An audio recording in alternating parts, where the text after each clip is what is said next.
as you've probably seen, I'm currently at home in Pennsylvania, but the footage in this video is from a couple years ago, from when I was in Canada.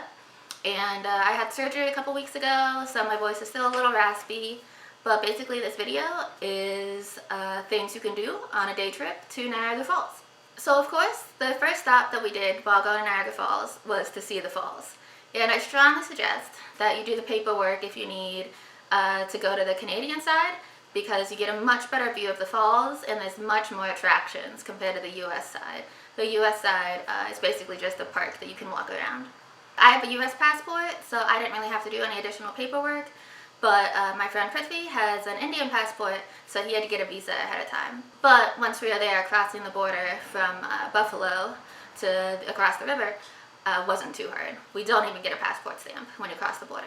So Niagara Falls is one of the largest waterfalls in North America, and it's thought to be created from the last ice age when glaciers receded. And so one of the best ways to see and experience the falls is to go on Maid of the Mist.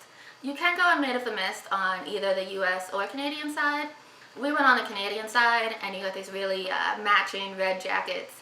And so Maid of the Mist was about $20 per person.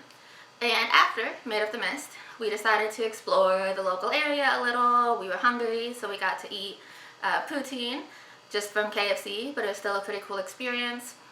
And the Canadian side has a ton of like mini golfing, go-karts, water parks, tons of attractions that you can go to while walking around.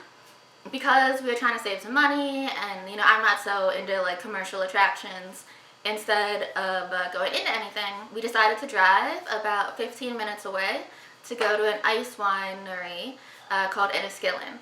And so the tour for Enniskillen was about $30. You learn all about ice wine, you get to have a tasting at the end, and I thought it was cool because I had never heard of ice wine before.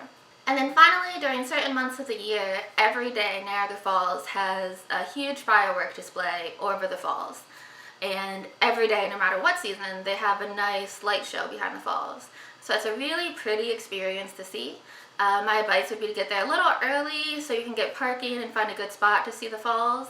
But it was definitely one of the highlights of the trip, and completely free.